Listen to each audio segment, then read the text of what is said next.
asalaamaaleykum mbokk yi ñu ngi leen di nuyu di leen ziar di leen baalu àq ci tabaski ju ñu génne di ñaan yàlla may ñu fekk ay ati at yàlla may nu wér yàlla may nu mujj rafet te feebar bi yàlla jël nu ko fii ba ñëpp dellu si waat ak seeni activité tey nag ma am mbégte dalal benn artiste di Bathie di doomu Ngaparou bokk aussi si troupe doomu Ngaparou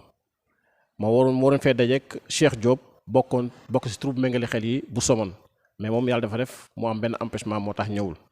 tey nag ma jàkkaarloo ak ki nga xamante ni mooy Bathie lu ma def lu jox Bathie micro bi mu nuyoo ak téléspectateurs yi. waa asalaamaaleykum àddina maa ngi nuyu ñëpp di la nuyu di nuyu ñi nga xam ne ñoo nekk derrière le plateau di baalu ñëpp àq comme ni nga ko waxee tey baal ñëpp àq di ñaan suñu borom boole nu jéggal ñu teew ak ay at yu bëree bëri at mu ñëw dàq morom mi weesu di ñaan feebar bi nga xam ne moo ne ci réew mi te lëmbe ko lool nu ñaan suñu borom mi nga xam ne moo ko fi indi mu jële ko fi si kàttanam ak dooleem di ziar waa Petite Côte bi yëpp Ngaparou Somone cat ba cat koñ ba koñ but ba but bopp ba gën bàyyiwuma kenn waaye di ziar tamit Ngaparou gi nga xam ne fa laa dëkk di leen nuyu di leen béggee bu baax di nuyu beral nuyoo spécial monsieur Mamadou Meng monsieur le maire de la ville de Ngaparou maa ngi koy nuyu di ko siyaar di ko bëgg bu baax di ko ñaanal jàmm. jërëjëf Bathie kàddu yi rafet na waxoon naa leen maa ngi ñëw ak émission sans frontières ci Révolution 7 TV tey nag ma invité Bathie di yëngu si affaire théâtre di yëngu si affaire comédie ñu xam ko bu baax ci li mu yëngatu. Bathie ban année nga commencé def théâtre ak aussi ñaati œuvre nga génn. waa daanaka mun naa wax ne je suis né artiste parce que mooy li ma wax rek du lu ma jàng du école formation bu ma dem donc ba tax na wax année bi nga xam ne moom la nes théâtre du yomb parce que bi ma nekkee xale bu ndaw la maa ngi fàttaliku amoon nañ ci ñu yàgg ne si aar bi Ngaparou dinañ ko xam suñu benn gannaaw bu tuddoon Libaas mu nekkoon Ngaparou yàgg na trop donc doon defal ay répétition et tout bi ñu fa jógee tamit amoon nañ suñu benn paa bu baax am na ñu koy woowee sax mbay liisal mooy si la ko nit ñi di gën a xamee bi mu nekkee Ngaparou nekk si école yi primaire daa ngeen defal ay répétition ñu fa daan dem chaque jour. Parce que man bëggoon naa football trop mais su ma añaan nii wàcce tefes football 5 heures fu mu jot rek damay sangu dem répétition donc loolu c'est les années 2003 2004 année yooyu noonu la et si laa tàmbali woon doon def théâtre donc bi ma njëkk jénne nag c'était en 2011 2012 mooy Baye Ngor fa la turu Ngor Jigaan jóge moom laa njëkk a def à part yeneen yi nga xam ne dañ maa invité mais œuvre bi ma njëkk a def c'était en 2011 2012 moom laa njëkk a def. waaw Bathie comme ni ñu ko déggee rek moom mën nañu wax ne art bi dafa doon deret ci moom daf ko maanaam daf ko judduwaale bëgg xam nga am na loo xamante ni comme ni nga ko waxee rek du métier bu nit ki jàng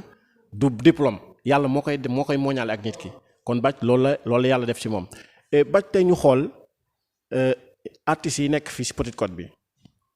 tey ñu am loo xamante ni tey mën nañoo wax ne lu jafe la. loo xamante ni fu ne la nit di jóge ñëw di ko wut ci fii mais tey mu nga xool noonu ñi nga xamante ni ñoo fi nekk doon ay artistes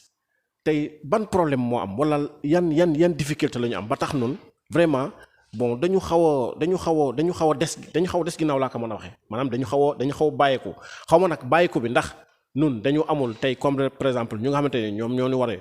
jox loxo ñoom lañ leen war jox loxo ñu jàpp si wala soit que ñun tamit dafa am loo xamante ni dafa des suñu biir ñun artistes yi loolu tamit bëgg naa see xam bu baax. waaw man sama position comme fi may waxee rek parce que gisuma ne dafa am ñoo xam ne dañu war a jàppale te jàppalewu ñoom sama gis-gis mooy il nous manque des vrais artistes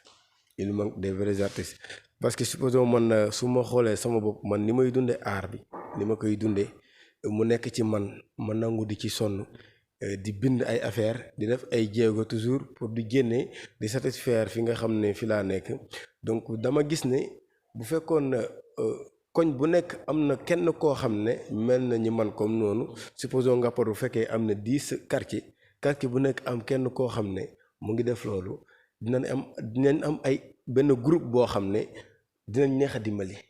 parce que dinañ def ay affaires et tout parce que mooy li ma la wax ba ma dalee nekk ci art bi ba léegi supposons depuis 2011 2012 bi ñu génnee Baye Ngor jusque là am na ñu bëri ñoo xam ne ñu ngi ci yeneen activité bàyyi nañ art bi voilà donc du ñàkk nag ay nit ñoo xam dañ ñuy woo bëgg a dugg ci art bi bëgg a ñëw jouer mais la ñu foog ak na muy demee du benn parce que boo xoolee plateau bi ñu toog nii yànj na mais li caméra yi wane rek la ñuy gis la ca gannaaw mënuñu ko gis donc yow na boo jàppee ne li caméra yi wane rek moo am ca biir soo ñëwee boo gisee leneen tu seras surpris bu fekkee affaire bi dëgguwul ci yow te nekkul ci yow boobaa doo mën a dem voilà en plus ñi nga xam ne c'est des producteurs peut-être féetewuñu fi ña ngi fële pour man daal ñun suñu biir ñi nga xam ne ñoo nëbbu am na ñu nëbbu yii nii buy am du ñàkk am ñoo xam dinañ génne jàpp ci yëf yi ba aar Petite Côte mën a jug am nag ñu fi ne ñu bëgg a doxal yëf yi mais xam naa peut-être fu ñuy jaar mooy seen problème voilà. waaw Bathie ñu ngi rafetlu kàddu yi ba tey ndax li nga wax am na solo trop ñu ngi fàttali mbokk yi tamit ñu ngi ci Révolution TV di émission bi nga xamante ni vraiment ñu ngi koy dawal saa su nekk donc Bathie comme li nga wax rek laay ñëwaat parce que tey olof yi dañ ne lu ñor tab bi ak lu ngësam bi indaale bokkul maanaam ñi nga xamante ni dañ ko bëgg seen biir xol comme yow ñoom dañ ko ñori bëgg ko seen bopp mais ñi nga xamante ni ngësam moo leen indaale mooy ñi nga xamante ni comme par exemple tey bon génn nga benn œuvre mu génn télé keneen gis ko fële ne man kat comme kii di génn benn œuvre gis naa sama benn morom naa dem te xam nga loolu tamit nekkul loo xamante ni aussi luy jàppale artiste bi li koy jàppale mooy nga ñëw fekk ci biir terrain bi jàppale ko dox ak wax jëkk lépp ba yàlla def lépp loo xamante ni am ngeen ci njort yàlla sottal leen ko mais tey lan ngay wax ñi nga xamante ni tamit tey ñu ngi toog seen kër ñu seetaan maanaam tey bëgg nañoo ñëw bokk ci art bi doon ay artiste comédien mais tey ñoom ñu ngi xaar comme par exemple tey comme ni ma la wax dara génn nga mën a bokk ñooñu tey lan nga leen di wax tey ci loolu ñuy def noonu ndax jaadu na aussi ñu toog ba dara génn ñëw wala tamit dañoo war a ñëw jàpp bi mooy da ngay sa gox moo génne wala sa gox moo programmé yow waroo toog ci li ma xalaat waroo toog ba kooku ki ci soxna di la woo ne la kaay parce que sa dëkk la sa gox la. waaw comme li nga wax rek aar bi mooy li ma la wax rek day nekk ci yow bu fekkee leneen dalaa tax a jóg rek soo ñëwee daanaka doo fa yàgg ndaxte aar nekk na loo xam ne kenn mënu ko triser des fois am na fooy tollu sax day mel ni dangaa xaw a ñàkk fayda d'après li ngay def surtout man bu ma xoolee daaw bi may def tournage ci tali bi et tout dama doon nëbbatu tournage yi ma doon def mais des fois nga am foo dem nit ñi xaw a xelmete ne kii day def tournage des fois nga gis ay gestes mais yow loolu du la ñor yow li ngay def moo la ñor parce que dafa ne ci yow loolu moo lay ñor donc loolu daal moo manqué bu baax a baax di nga jot lu ne nag di nga recevoir lu ne comme li nga wax ñi nga xam ne dañuy gis image rek daw ñëw ñii di la woo téléphone ñii bëgg a bokk boo nee tournage affaire bi fees del nit ñi ñëw mais nee naa la yëf yi dafa mel ni garab guy màgg une fois que muy dem da ngay gis bu yëngatoo am ay xob yi wàcc mooy xob yi jàppul mooy xob yi nga xam ne jàppuñu parce que nee naa la doomu Ngaparou bëri woon na trop ay nit ñoo xam bokkoon nañ ci am na ñoo xam nag amoon nañ gëm-gëm bi peut-être dañ gis leneen loo xam ne moo leen gënal am na ñoo xam tey jii peut-être gone moo leen ci dugaloon parce que gis naa bi ñu màggee tey parce que bi ñu doonee xale ñu leen doon jël dañ doon jouer lu neex mais jamono gi tey pour nga woo leen ñu jouer leen c'est tout un problème peut-être njànku gi moo leen jàpp genre dama ñuy am complexe yooyu yëpp day am mais nun ay responsable nañ am nañ soxna am nañ doom bëgg nañ la nit ñi bëgg mais aar bu taxawee dañuy jël lépp teg à côté parce que ñun dañu professionnaliser suñu vie ci côté aar dañ naan comme que aar moo soxla lii la ñuy def 72 heures Ngaparou saa wu jotee day metti ci man trop parce que moom laa doon wax sànq nee naa la Ngaparou ñu bëri xamuñu sax man li may liggéey alors que man décision maître d'hôtel man ci côté restauration lay yëngatu mais ñu bëri xamuñu ko te suñu 72 heures day tombeek fin d'année day métti si ñun mais su ma wàccee damay def le tout ñëw dajale sama quelques éléments yi nga xam ne mën nañu jouer ñëw egg sur scène jouer te sur scène mooy théâtre sur scène amul caméra amul defaru amul xaaral juum naa amul rectification boo xesee yéeg rek yaa ngi ci kawam donc sur scène boobu dañ doon am ay difficultés pour am éléments yi clé yu ñu fa yéegal pour ñu jouer ñu lu ñu bëgg donc loolu nag déjà ça pose problème alors que Ngaparou def na 5 xaw ma 6e édition yooyu 72 heures Ngaparou n'empêche saa wu jotee nga am problème élément cela veut dire que ni nit ñi dese nañu gëm art bi comme il faut parce que li tax sawaay bi mu soxlaa artiste Ngaparou bi mu ñëwee yebal ko suma kër et c'est pas la première fois nit dugg Ngaparou soxla artiste ñu nekk am na ko fi nekk koo xam ne son vrai nom c'est Bac Samb mais Baye Ngor nañ koy wooye donc soo buggee boo demee si moom waaw moom noonu la demee bi mu ñëwee sama soxna la fa fekk sama soxna bi ma ñëwee mu wax ma ko ma ne ko waa baax na waa léegi da nga may jox numéro am bi ma demee hôtel di liggéey nag si la ma envoyé vocal sama téléphone ne ma kii numéro am moo ngi woo ko dafa mel ni soxla na la trop man nag xaw ma woon sax ne affaire art bi la donc bi ma ko wooyee mu xamal ma ne ma affaire artiste laa de ma nekk man de loolu sama deret la loolu du ma ko rejeté ma ne ko ça tombe bien sax j'ai 2 jours de repos dans cette semaine donc vendredi boobu nga wax dinaa ñëw teew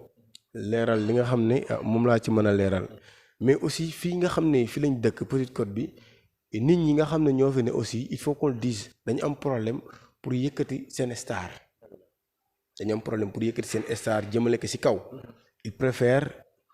kenn ku jóge Dakar wala Thiès ailleurs bu ñëwee kooku ne ñuy gën a favoriser alors que xooruñu benn vedette bi nekk seen wet donte yaa ngi koy gis chaque jour mais del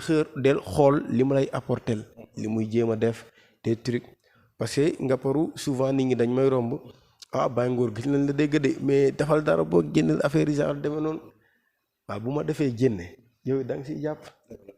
sa jàpp mooy man bu ma defaree ba génne benn kele sax ne lii dama koy jaay 500 ci participe pour nu génn suñu image yu dëkk wax suñuy réalité mais loolu day am problème bu baax raison pour laquelle ñi nga xam ne ñoo jóge ay Dakar bu ñëwee di utiliser li nga xam ne moo nekk fii donc des fois dañu war a jouer am problème endroit fii jouer dañ koy am des fois dañu war a jouer am problème déplacement dañ koy am donc là ça pose problème mais nag comme sawaay li mu wax sànq bu fekkee mën nañ def benn association Petite Côte Ngaparou Somone Saly képp ku si bëgg a bokk peut-être loolu ça peut changer quelque chose peut-être na mën a changer dara. dëgg la waaw ba tey rek ñu ngi am mbégte toujours si kàddu yi mu fiy taataan li mu wax tax lu am solo mooy tey comme par exemple ñi nga xamante ni ñooy ay artistes nekk fii di am yenn jafe-jafe yi artiste bi jógee fa la ñëw am lu gën a yomb maanaam tey jii buñ soxlaan tey kër yi pour tourner. daf nuy jafe wala ñu soxla woon tey ba restaurant wala hôtel daf nuy jafe te ki nga xamante ni moom dafa jógee fa la ñëw kooku bu ñëwee daf koy yomb kon loolu tamit mbokk yi dañu si war a bàyyi xel bu baax ndax Bac mi ñëpp xam nañ ne vraiment day yëngu bu baax si art bi dégg ngeen kii woom bàyyi est-ce que bàyyi nguuram boobu defe naa ne kenn du ko nettali waa Ngaparou même ay waa Somone ñëpp seetaan nañ ko mu doon koo xamante ni vraiment day sacrifié wu déjà ñu bari ñu ngi xalaat sax ci art bi rek lay yëngu or que muy métier boo xamante ni su lay suturloo wax na ko sànq ngeen dégg ko kon donc ku mel ni buñ ko amee vraiment dañoo war a jàppale ko taxaw xar suñu sànq tubéy bay lépp loo xamante ni mébét na ko ci dëkk bi mu am ko da ngeen di wax 72 heures Ngaparou ni mu si sonne bu tombeek ay jour fête wala ay jours yoo xamante ni jour kii am day si sonn mais gëm-gëm gi mu am bi mu am ci xolam moo tax mu si sonn te dañ ne nit ki moom loo gëm rek bu yàggee dina la gëm loo ba tey nit ku nekk looy dund lu nekk di nga si am ay bés wala di nga si am ay fan wala di nga si am ay weer jafe-jafe tey ban jafe-jafe nga mos a am si sa dund ci art bi boo dul fàtte. art bi daanaka bëri na ay rëx-rëx daanaka bëri na trop yoo xam ne da siy am daanaka da siy am nag du si ñàkk mais bi nga xam ne moom laa ci am te mu metti ma. dañu waroon a def benn tournage boo xam ne y avait un manque de communication ak ñun ñi nga xam ne ñoo nekkoon ci troupe doomu Ngaparou donc ñi yëg ko ñi yëguñu ko donc mu mel ni dafa am benn clan boo xam ne dafa am ci biir ba loolu am jéye boo xam ne def na ko ci biir troupe doomu Ngaparou ba mun naa wax ne daanaka fa la jaare sax am ñu aw gauche am ñu aw droite loolu muy mal attendu boo xam dafa ma naqari trop trop trop voilà deesu ma mën a expliquer sax lépp ni mu demee mais peut-être ñi may seetaan te xam loolu ñoom dinañ xam exactement fa laay waxee parce que troupe bi demoon na ba nekk loo xam ne vraiment c'était une famille da ngay yàkkamti ngoon jot sax bañ dem daje répétition nu ñëpp def suñu répétition bu répétition bi jeexee gars yi duñ bëgg sax tas donc vraiment mu nekkoon nice donc affaire boobu bu mu demee ba am suñu biir donc parce que dañ bëggoon ki nga xam ne moo nu njëkk a tournel nu ñii ne non dañuy uti keneen ku bees donc mal attendu boobu am suñu diggante vraiment mu nekk loo xam ne lu ma metti woon trop la vraiment. waaw loolu moom parfois du ñàkk yenn saa yi moom nga am ay bés yoo xam ne doo ko fàtte bu mukk mais ci la bokk parce que mbir moom boo si nekkee rek lu neex day ñëw lu naqari day ñëw mais yàlla day def rek nga am xol noo ko gérer loolu moom ñoo ànd parce que defe naa troupe bu nekk loolu jaar-jaar bu am na si mais tey comme par exemple benn question mooy posé waat mooy yéen seen maire ndax mu ngi participer si seen wàllu art mu ngi siy participer bu baax wala dafa am daal lu mu desee. waa suñu maire Mamadou Mbengue kooku daanaka bugguma sax di wax lu bëri daanaka ci moom sànq rek bi ñuy waxtaan maa ngi leen di wax ne am na yoo xam ne su ma koy def ndax dama koy nëbbatu mu bëgg mu xam ko parce que bu ko xamee day ñëw te day def yu bëri yooyu man daanaka duma ko di bëgg parce que des fois dafa war di metti man dama gëm ne lépp warul di neex dafa war di metti ba si sketch yi ma mujjee joué yi bu daaw bi bàyyi ngóor koor gi ak coronavirus couvre-feu joué naa 30 sketch ren ma joué bàyyi ngóor ak koor gi c'est parce que ren ci koor gi fekk na corona bi xawoon na wàcc tuuti yooyu waxuma ko woon sax après laa koy soog a donte nag sonal naa ko trop si sketch yi xaw naa ko si rey lu ne wax naa ko si mais waaw mais suma waay la parce que maa ngi fàttaliku benn compétition bu ñu demoon Mbour nee naa la sànq trophée bi njëkk a dugg maire Ngaparou maa ko fa dugal tele laay waxe troupe théâtrale doomu Ngaparou moo ko fa dugal compétition bi njëkk a dem boobu maire Ngaparou nekkul fii mu ne boobu moo ngi woon benn kër bu ñu luyee woon fële jour boobu bi ñu gagné trophée bi maire bi ñu ko wooyee te maire bi mu ñëwee ma takk braza bi yor commune tableau bi commune Ngaparou mu ngi ci Facebook bi ñu dem stade bu Mbour bu rap bi nekk fële bi ñëwee ñu ngi ko gis mu ngi taxaw ci tribune bi ak ay morom maireem yooyu yëpp 17 communes ya fa daje woon ñu def suñu bàkk hymne national et tout gars yi def discours bi ñu paree mu wàccee no yéen a ngoog de man maa ngi dem ma nekk ci kàttanu yàlla dinaa la indil ndam li donc bu loolu xewee ñu woo ko ci guddi gi nekk neer yëf yi day génn na de ñun day daanaka am nañ luñ fi jële mu ne nu du ma leen recevoir suma kër ci guddi gi maire yi laa leen di recevoir dem ibbi maire bi ci guddi gi taal lampa yi woo équipe municipalité bi ñëpp ñëw Ngaparou ñu mën a génne bi ñu ñëwee rond-point Ngaparou dañ fekk mu fees del gars yi defal ñu convoi ñu dugg maire bi booy yi ma àndaloon amoon na ay mag bi ñu yegsee ba dugg ci biir presque ñëpp doon jooy tellement que ni mu recevoir c'était un immense plaisir quoi dafa neexoon ci xol trop donc kooku am na yëg-yëg pour jàppale ñu am na beneen bu ñu demaat aussi joué nañ fa bi ñu fa joué bi ñu ñëwee ñu jël deuxième bi ñu ñëwee mu ne ñu toog waxtaan ak moom ñu nekk ñun day no troisième lañ jël ñu nekk ñun day gars yi après day xamal nañ ñu nenu manque de décor moo tax sax position bi ñu jël ko ndax thème bi ñu joué thème la boo xam ne vraiment dafa kii voilà boobu maa ngi joué Sénégal sketch bi Sénégal laa ko tudde woon waa Ngaparou nag Ngaparou nañ gën a xam parce que 72 heures Ngaparou laa ko njëkk a joué tuddee ko Ngaparou maa ngi si doon comme dof jël benn saaku pomme de terre takk ci lépp loo xam ne parce que thème bi civisme la woon lépp loo xam ne nit ñi dañ koy sànni si mbedd mi maa ngi ko takk si kii bi si yére bi ma sol donc buñ ma laajee toujours noo tudd damay wax ne Sénégal laa tudd donc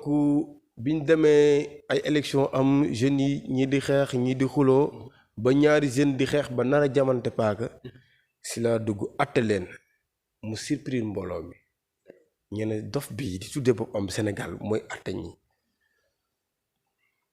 ma xamal leen ne dama am lu ma naxari moo tax ma atte leen man en tant que Sénégal samay ndaw réew di joto di xeex te yéen laa yaakaar ëllëg ngir ngeen yoral ma réew mi man fu ma jëm tàllal sumay loxo ne leen xool leen ni ma mel ku tux sa cigarette sax ba mu jeex jël kii bi la des sànni ko sama kaw ku naan sa ndox jël sànni sama kaw lépp lu bon loo xam ne